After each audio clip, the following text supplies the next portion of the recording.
I told you that narcissists actively teach those around them not to be happy?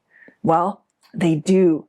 In fact, the loss of joy is one of the most devastating effects of narcissistic abuse. In this video, I'm going to be explaining why narcissists can't stand to see you happy and the things they do to try to rob you of happiness. At the end of this video, I'll also share the practices that I and my clients have used to protect and regain happiness. So make sure to stick around. Now, first, before we get into it, for those of you who are new to my channel, welcome. I'm Shaneen Megji. Welcome to my channel on Toxicity is Not Your Destiny. I create these videos to help you navigate toxic relationships in your life from a biblical, practical, and spiritual perspective. So if you find this content helpful and you'd like to receive regular content from me on how to navigate toxic relationships, take a moment right now, click on that subscribe button and click on the bell so that you can be notified every time I upload a video. Now, before I jump into our topic for today, I always want to take a moment to clarify what I mean when I use the term narcissist. We hear this term a lot, and it seems like everyone, left, right, and center, is a narcissist. However, when I refer to a narcissist, I'm referring to someone who chronically demonstrates not one, not two, but multiple narcissistic traits, such as grandiosity, a superiority, taking advantage of others for their own gain, vindictiveness, a lack of support, a lack of empathy, an obsession with success, fame, power, beauty, being envious of others, and there are many more. A narcissist's entire mode of life is built on an unstable emotional foundation, which causes them to consistently act out in narcissistic ways throughout their life. If you'd like to learn more about narcissism and especially how to spot a narcissist at the beginning of a relationship so you don't get too emotionally invested, check out a free ebook that I put together about 7 signs to spot a narcissist. It's free and you can download it by clicking the link in the description box below. So let's get into it. Why do narcissists hate to see you happy? The answer to this question is twofold. The first reason that narcissists can't stand seeing you happy is that it threatens their control over you. So let me explain this. People who suffer from narcissistic personality disorder never fully develop their ability to emotionally regulate themselves. So because of this, they depend on other people and outside circumstances to regulate their negative emotions. Since they can't control their emotions from within, they try to control the emotions of the people around them. So that's why narcissists are so manipulative. They use all sorts of tactics to manipulate their way to the center of your life so that they can use you for their emotional needs. When you find sources of joy, happiness, and fulfillment that the narcissist cannot control, they feel threatened. To them, your happiness is a sign that they are not fully in control of you and that they may lose the ability to regulate themselves through you. Unfortunately, in the mind of a narcissist, your happiness and the narcissist's need to control you are mutually exclusive. And that's because control works through fear. Narcissists shape their relationships with cycles of love bombing, devaluing, withdrawal, so that you live in constant fear of losing your connection with them. They use manipulative tactics like the silent treatment, rage, and threats to instill fear in you. If you are constantly walking on eggshells, hoping to avoid triggering another episode, or you're living in constant fear of being emotionally or physically abandoned by the narcissist, they can be pretty sure that you will not leave them. Through this system of good times and bad times, doting and withdrawal, praise and punishment, the narcissist teaches you that as long as you fulfill their emotional needs, you can stay on their good side. However, when you find sources of joy or fulfillment that don't depend on the narcissist, you are less vulnerable to the threat of the narcissist's withdrawal. Your happiness is a declaration that life is big, that it's bigger than the narcissist. Your passions and hobbies are a commitment to yourself and the God-given ability to be curious and to learn and to continue growing. Unfortunately, however, to the narcissist, this sets off all kinds of warning signs that you do not depend on them for emotional fulfillment like they depend on you. So, to regain control and to teach you that being happy isn't safe, the narcissist may make a habit of having rageful outbursts, silent treatments, or depressed episodes when you express happiness. The second reason that narcissists can't tolerate your happiness is that your happiness highlights their own insecurities. Although overt narcissists present themselves as grandiose, they are deeply fragile. Underneath that facade of superiority and future faking, they are incredibly insecure. To feel successful, they constantly compare themselves with others, and they can't afford to come out lacking. So they find all kinds of ways to discount, minimize, and devalue the success and strengths and happiness of other people. This can happen in so many different ways, but here are some common examples. A child celebrates getting a merit-based scholarship, but the narcissistic parent berates them for not getting a bigger amount. A narcissistic partner responds to news of a promotion with, "Well, it's about time.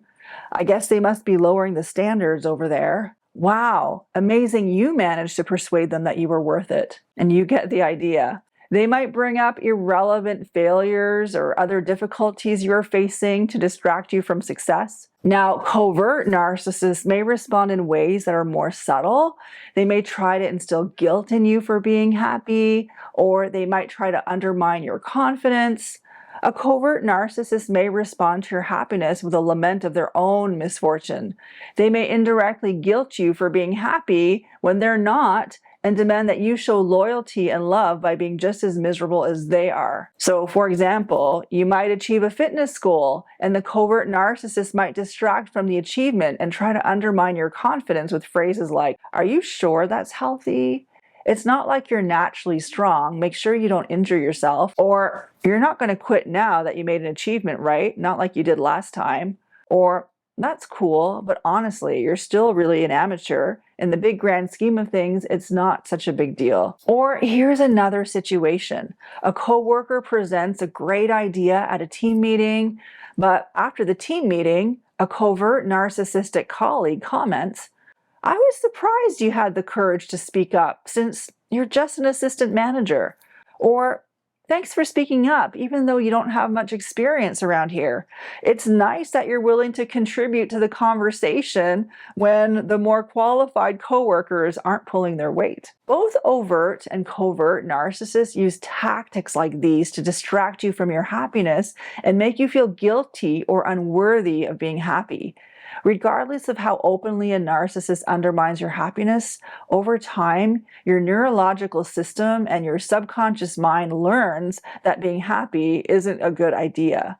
And so, with time, your body shuts down the happiness emotion. Perhaps one of the greatest tragedies for narcissists is that from their perspective, relationships are competition. It's a zero-sum game. Either relationships serve their interest or they are detracting from it. They're losing in some way. It has to be an incredibly lonely way to live and to miss out on the joy of celebrating other people. Now, you may be wondering and thinking about the times when the narcissist was very generous with you, giving you gifts and lots of affirmation. They may have told you how wonderful you were and how capable you were. During those good days, they may have seemed to want to contribute to your happiness. So what was going on there? This is called love bombing. During this phase of the cycle of narcissistic relationships, the narcissist will go to great lengths to make you happy. And it's not because they're happy for you. What they're really trying to accomplish is to become your main source of happiness. If they are your main source of affirmation and happiness, it makes their withdrawal from you even more shocking and painful. This is what gives them control. If you have ended a relationship with a narcissist, you may find that during the hoovering stage, which is the stage where they're trying to suck you back into the relationship, they emphasize their desire to see you happy. However, when you definitively state that your happiness does not include them, they're no longer benevolent. So what can you do? Whether you're in the beginning of a relationship where you can feel your partner trying to become the center of your emotions, or you're being punished for your happiness, or you have ended a toxic relationship but can't seem to find joy, here are some practices that I and many men and women that I have worked with have used to rebuild joy. Number one, find other people who celebrate you. Fear and control work best when you are isolated. So don't allow the narcissist to cut you off from people who know you, who celebrate you. If you don't have that community yet, seek one out. These might be friends from church, moms from your kids' school, colleagues who know just how smart and capable you really are, a gym buddy who is there cheering you on for every rep and celebrating every set. Or for a season, that might be a professional, maybe a counselor or a coach or a therapist who can support you as you build other healthy relationships. Number two, keep a record of your wins, your achievements, and happy moments in a journal. Narcissists can use all sorts of manipulative tactics to minimize, distract from, or even reverse the things that bring you joy. Over time, this results in a loss of identity. Many victims of narcissistic abuse that I've worked with have a hard time remembering what they enjoy doing. They struggle to feel joy when they do achieve their goals. And these are all side effects of having your joy undermined by a narcissist. In the midst of constant gaslighting and minimization, it's really important to have written proof that you can be happy, that you're worth being happy, and there are things you have achieved and can achieve and will achieve that are worth celebrating. If you can't think of anything to write down for now, try asking a friend who can help you get started. Number three, spend time in worship. The Bible says that the greatest source of joy is in Jesus Christ. In John 15:11, Jesus says, "I come that your joy may be full." In Psalm 4:7, the psalmist says, "You have put gladness in my heart more than in the season when the grain and wine increased." Isn't that beautiful? God's joy is so big and unlimited that it completely outshines the joy that comes from natural success. And He's willing to share that joy with us. Throughout the Bible, we see people find joy in many different ways, through meditation on Scripture, through prayer, through worship, dance, and song. Whatever the style, all these are focused on being in the presence of God where there is fullness of joy. Number four, don't try to change the narcissist. Unfortunately, no matter how much we try, we can't change another person. So don't sacrifice your happiness by trying to convince the narcissist to be happy with you. It's natural and normal to grieve that they're unable to share in your joy. However, don't let them steal all your energy as you try to make them happy. Number five, practice gratitude. As cliche as it might be, practice gratitude. Set a reminder on your phone to daily list out 5 things that you're grateful for. Practice turning observations into explicit thankfulness. For example, when you check the weather and it's lovely, don't stop at the observation. Take a moment to think, or even better, say out loud, "Thank you, God, for such a beautiful day," or "I'm so grateful to have the sun on my skin today." With time, this will become more natural, and gratitude will slowly plant the seeds of joy in your mind. Number 6, see happiness as a habit. Emotions are like muscles. The more we use one emotion, the easier it is to rely on. When we haven't used our happy muscle in a long time, it can take a while to train it back up to strengthen it to what it used to be, but don't be discouraged and don't rush the process. Just like you would need to be consistent at the gym with the safe weights, don't try to force yourself to be super duper happy all the time, all of a sudden. The speed of your healing is not a reflection of your character or on your worth.